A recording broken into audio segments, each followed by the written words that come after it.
Number 1. Doreen was last seen at her family's residence sometime between 8 o'clock and 9 p.m. on June 5, 1988, on Whirlwind Hill Road in Wallingford, Connecticut. Her father said they had an argument and she took some money and extra clothing and left through the front door between 8 o'clock and 9 p.m. She never returned home and has not been seen again. Doreen moved in with her father and stepmother, Mark and Sharon Vincent, 10 days before her disappearance. Mark stated he last saw Doreen in the kitchen at 8 p.m. before he went into his workshop. Sharon was at church at the time. At 9 o'clock, Mark into Doreen's bedroom and she was gone. When Sharon arrived home at 11:30, Mark told her Doreen was missing. She was due to begin the 8th grade at Westwoods Christian Academy that fall. She didn't like the rural atmosphere of Wallingford and missed her friends in Bridgeport, Connecticut, where she'd lived previously. Authorities initially believed Doreen had run away from home. She had run away once before and hitchhiked to her mother's home.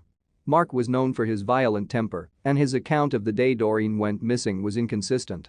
He admitted he pushed her into a window, breaking it. Sharon said she didn't believe her husband's story about her disappearance because their front door had a deadbolt and had to be opened from the inside with a key. Mark visited his mother, Lorraine Vincent, a few days after Doreen vanished and didn't tell her Doreen was missing. He also didn't tell Doreen's mother, Donna Lee. She didn't find out Doreen was missing until June 18 when she visited her ex-husband's home. Lee had planned to pick Doreen up on June 17, but when she called Mark's house, no one answered. He had removed the phone from the wall. When Lee came to the house the next day, she asked him where Doreen was and he said Lee had sent her to her maternal grandparents' house. He seemed unconcerned by her disappearance and didn't want to report her missing, but Lee insisted. Sharon and Mark separated later that summer, and Mark moved out of the Wallingford home without leaving a forwarding address with the police. The police were unable to locate him for some time. About a year after Doreen's disappearance, law enforcement searched Lorraine's home in Bethel, Connecticut for evidence in her case. They found some items Mark claimed she'd taken with her when she left. They also found a gun, legally registered to Sharon, and charged Mark with being a felon in possession of a firearm. He was sentenced to 2 years in prison. Investigators suspect that Haddon Clark may have been involved in Doreen's disappearance. He was convicted of murdering a young woman and a 6-year-old girl and claims to have killed 9 other women and children along the eastern seaboard of the United States. Based on Clark's claims, police investigated him for involvement in several child disappearances and murders, Doreen's among them. He has not been charged in connection with any other cases, however, and police are unsure if he had anything to do with Doreen's case. Another suspect in her disappearance is a family member with a history of pedophilia. The individual has never been charged, however. Sharon died after Doreen's disappearance. Her father is remarried and maintains his innocence in her case. Authorities no longer believe she ran away from home, but the circumstances of her disappearance remain unclear. Number 2. Vincent was last seen in Las Vegas, Nevada. He rented property from David Dale Morgan, a prominent and wealthy local landowner, at the time of his disappearance. A photograph of David is posted with this case summary. Vincent rented a storage facility from David in the 3200 block of West Tico Avenue, off of Sunset Road. David lived at the storage facility, Abacus Mini Storage, with his family. 2 of his employees, Fred and Avis Hackett, also lived there. Vincent disappeared on November 15, 1979, and has never been heard from again. He was last seen driving a 1970 Dodge van. He never picked up his last paycheck. Vincent was apparently having an affair with David's second wife, Marie Morgan, in 1979. He took photographs of her performing sex acts and attempted to blackmail David with them. David was enraged by Vincent's actions. The Hacketts reported hearing shots fired while they were at home around the time Vincent disappeared. Fred also admitted David came to him and asked for help in disposing Vincent's body. The 2 men allegedly loaded Vincent's corpse into his own van and buried it in the desert off US 95 at the Mount Charleston exit. David later confessed Vincent's murder to Marie's sister, Kim Smith. He said he ambushed Vincent at the storage facility, shot him in the groin and tortured him before shooting him to death. He told Smith he buried the remains and covered the grave with quicklime to hasten decomposition. Authorities believe he may have moved the body sometime later. Vincent is originally from California. He was arrested 14 times prior to his disappearance and served time in prison for robbery and car theft. When he went missing in 1979, no one reported it to police because he was a drifter and they assumed he had left of his own accord. Marie disappeared in 1980, 7 months after Vincent did. She was reported missing by an employee of the Women's Crisis Center, a women's shelter Marie had sought assistance from when she wanted to escape David's abuse. Marie has never been heard from again. Her photograph and vital statistics are unavailable. When police questioned David about her, he said Marie had left town with Vincent. Donald Cowan, a former business associate of Morgan's, disappeared in 1982. His photograph and vital statistics are unavailable. Authorities now believe David was involved in Cowan's disappearance, but little information is available in his case. In 1985, David's sister, Delores Morgan, came forward and said David had confessed to murdering both Vincent and Marie. She said David had forced her at gunpoint to help him move Marie's remains in the Nevada desert in 1980.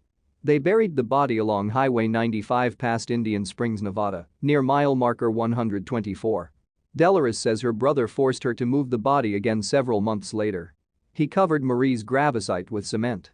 Delores attempted to lead investigators to the location, but she was unable to identify the site. She died of natural causes in 1987. David's girlfriend, Diana Leone, disappeared in 2000, leaving behind all her belongings.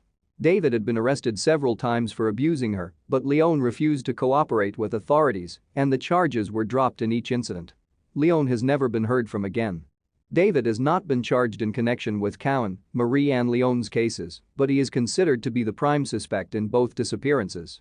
In 2007, David was arrested and charged with Vincent's murder.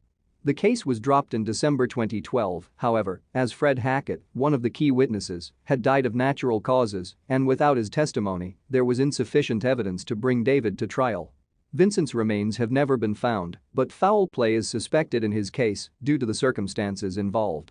Number 3. Gary was last seen in Cassville, Missouri on May 11, 1999. He reportedly left in his unlicensed flatbed pickup truck en route to Diamond, Missouri, to buy a fighting rooster from a Mexican person. He has never been heard from again. On May 14, his truck was found abandoned on a dead-end road in Pulaski Field, Missouri. Gary was married to Sandra at the time of his disappearance. She was his brother Albert's ex-wife. She was Sandra McCullough at the time and has since taken another husband's name, Klemp. The couple lived on a farm with cattle and horses, and Gary had a job in a chicken processing plant. The McCullough were having serious problems in 1999, and Gary told his work supervisor he wanted a divorce and was going to move out of the house. He also said Sandra had forged checks in his name and he'd been arrested because of it. He was secretly moving his belongings in with some friends. On April 30, 1999, 3 years into the marriage, Sandra allegedly tried to shoot Gary. He didn't tell the police about the incident, but did tell a friend.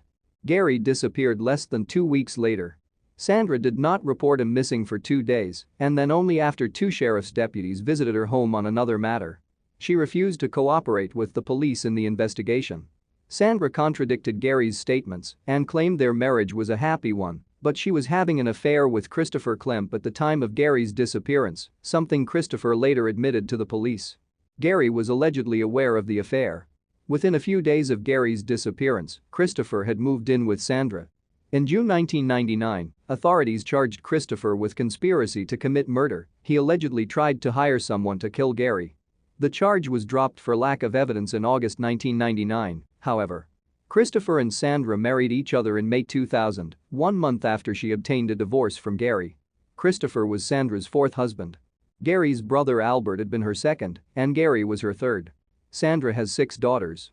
One of them, Lena Chapin, was 13 years old at the time her stepfather went missing. In 2003, Chapin went to Albert, who was both her former stepfather and her former uncle, and told them her mother had shot Gary 3 times in the head and then made her help clean up the crime scene. Chapin said she and Sandra cleaned up the blood, pulled up the carpets and bleached the floor, and they wrapped Gary's body in plastic and burned it in a brush fire until only bone fragments remained. She had told a similar story to one of her sisters. She said she did it because she didn't want her mother to go to prison and leave her 5 sisters without a caregiver. Albert recorded Chapin's statement without her knowledge and took the tape to the authorities. When the sheriff's office contacted Chapin, however, Sandra hired a lawyer for her, and Chapin exercised her right to remain silent and refused to speak to the police. She did not recant her statement, however. On February 14, 2006, over 5 years after Gary's disappearance and 3 years after she made the tape-recorded statement, Chapin vanished without a trace from Dent County, Missouri. She has never been found. She wasn't reported missing for 2.5 years, and the Dent County Sheriff's Office didn't actually begin investigating her case until March 2012, 6 years after she was last seen. Gary was declared legally dead in 2005. In 2012, his 2 daughters filed a wrongful death lawsuit against Chapin, Sandra and Christopher, as well as Christopher's former wife, Jennifer Lee Bratton Klemp. The lawsuit alleged Sandra and Christopher conspired to kill Gary. Jennifer allegedly picked Klemp up outside the McCullough property in the early morning hours around the time Gary disappeared, and Christopher had a gun with him at the time. Although a summons was issued for Chapin to testify in the civil trial, it was never delivered. The tape-recorded statement she made was not played before the jury, although Chapin's sister testified that Chapin had made a similar statement to her. 2 of Sandra's children stated they had seen Gary's truck still parked at home on the evening of his disappearance, after Sandra said he had already left. In the summer of 2013, the civil jury unanimously awarded $7 million in damages to Gary's daughters in connection with his wrongful death. Christopher and Sandra divorced in 2014, and Sandra has since married her 5th husband and lives in Mount Vernon, Missouri. It's unclear whether Gary and Chapin's disappearances are connected, but foul play is suspected in both cases. Number 4. Chance and his father, Lee Wackerhagen, disappeared from Lockhart, Texas on December 26, 1993. Lee and Chance's mother, Gay Williams, had divorced 3 years earlier, and Williams had custody. Chance left his mother's Kingsville, Texas home on December 17 to spend the Christmas holidays with his father. The child last spoke to Williams on Christmas Day, asking for permission to stay a few days longer with Lee. She says he sounded happy and was excited about his Christmas presents. Williams gave him permission to stay longer and told him to call her later to set up a time to return home. She never heard from Chance again. The day after Christmas, Lee and Chance were seen eating dinner at a restaurant in town. They appeared to be happy and having a good time. Neither of them have ever been seen or heard from again. Latricia Gale White, Lee's live-in girlfriend, was found murdered in their apartment on December 27. Authorities believe she had been killed in her sleep the day earlier, sometime after the Wackerhagens were seen eating at the restaurant. She had been shot 6 times in the head with a .22 caliber revolver. There were no indications of a struggle at the crime scene, and nothing appeared to be missing, but Lee and Chance were nowhere to be found. Investigators did find Chance's footprint in the blood at the crime scene, indicating he was there either when the murder happened or shortly afterwards. A photo of White is posted with this case summary. She was 38 years old, recently divorced, had 2 children, and worked as a nurse at Central Texas Medical Center at the time of her death. Lee's green 1986 Ford pickup truck was found abandoned in a field in East Austin, Texas at 1 a.m., 3 days after White's murder. Inside the truck, authorities found Lee's hunting rifle, which hadn't been fired. They also found his checkbook, his wallet, a toolbox, a spare tire and some blood-stained Christmas gifts, some of them unopened. The blood was originally thought to be White's, but testing proved it wasn't her blood type. There was not enough blood present to indicate a life-threatening injury. 4 months after Lee and Chance disappeared, Chance's maternal grandfather got an anonymous phone call at his home. The caller said, "Help me," and then the line went dead. Chance's grandfather believes the call was from his grandson, but this hasn't been confirmed, and the call was never traced. Authorities initially believed Lee had murdered White and fled with Chance. Lee reportedly had a violent temper and was jealous and suspicious of White, and the couple had frequent fierce arguments. Williams said she was also a victim of abuse from Lee and said she was frightened of him. The FBI issued warrants for his arrest on charges of murder, interference with custody and unlawful flight to avoid prosecution. The warrants remained active for the next 25 years, but there was no sign of either Lee or his son. Lee had no prior criminal record, and Williams stated that although he had been abusive towards her, she didn't believe he would have harmed Chance. Lee's friends also did not believe he would have killed White or harmed his son.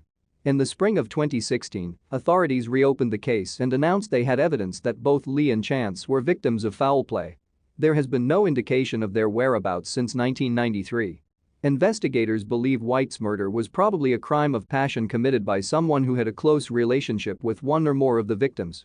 Lee is now considered a missing person and possible homicide victim rather than a fugitive. He worked as a truck driver at the time of his disappearance and had previously been a backhoe operator. White's murder remains unsolved, and the search for Lee and Chance continues. Number 5. Nancy was a caretaker of Winters Creek Equestrial Ranch in Washoe Valley, Nevada in 1982, along with her husband, James. The ranch was located on southbound U.S. Highway 395 in Washoe Valley. The couple had been employed at the ranch for several months prior to their disappearances and appeared to be happy. They were last seen on the property on March 6, 1982 by customers who rented horses for the day. The family was unable to take the animals on a full ride, so the Robinsons asked them to return the following morning and complete their trips at no charge. The customers arrived on March 7 to discover that the property was locked and departed. A construction worker who had been employed on the ranch arrived during the morning of March 8 and noticed a broken window and blood on the front steps of the ranch's living quarters. Authorities were summoned and large pools of blood were discovered inside the Robinsons' residence, along with signs of a struggle. The home was not in disarray, but several expensive saddles and pieces of jewelry were missing. Other valuables were present, however. The Robinsons' truck was discovered abandoned with a flat tire on Highway 50, which is en route to Lake Tahoe, later on March 8, 1982. Blood was found inside the vehicle, along with a few of the missing saddles and jewelry pieces. Tests conducted in 1982 were unable to determine the blood types found inside the living quarters and the vehicle. Guns located inside the residence and the truck had not been fired at the time the Robinsons disappeared. The ranch's owners told authorities that they spoke to the Robinsons via phone on March 6, the night of their disappearances. The owners stated that the couple gave no indication of anything amiss at that time. The main house at the Winters Creek Equestrial Ranch burned down 3 months before the couple vanished.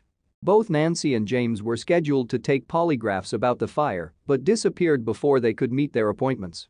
Arson is the suspected cause of the blaze, but no one was charged in connection with the fire or the couple's disappearances.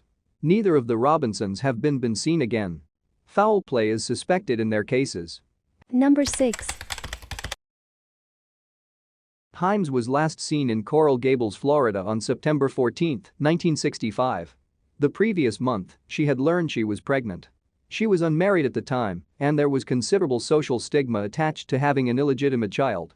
On the day of her disappearance, Himes said she was going shopping for a watch and withdrew $300 from the bank. In fact, she was going to have an abortion. Abortion was illegal in 1965, but it was practiced covertly. Himes has never been heard from again. 3 weeks later, her rental vehicle was found parked in Atlanta, Georgia, 650 miles north of Coral Gables. It had been at that location for at least 3 days. There were traces of blood in the backseat. Witnesses stated a man had parked the car and left it there after removing a duffel bag from the trunk. This man, who appeared to be in his 30s, has never been identified. The man who ran the abortion clinic Himes planned to use was a Hungarian immigrant who posed as a physician. He was arrested 3 months after her disappearance and charged with perjury and impersonating a physician, but he jumped bail and may have returned to Hungary afterwards. An anonymous letter sent to the Coral Gables Police Department said Himes died as the result of a botched abortion and her body was dumped in Biscayne Bay near Miami, Florida. The letter's author has not been identified and the tip hasn't been confirmed, but police found the letter credible.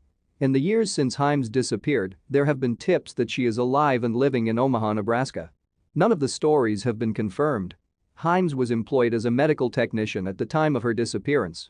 Her case was profiled on the television show Unsolved Mysteries decades after her disappearance. It remains unsolved. Number 7.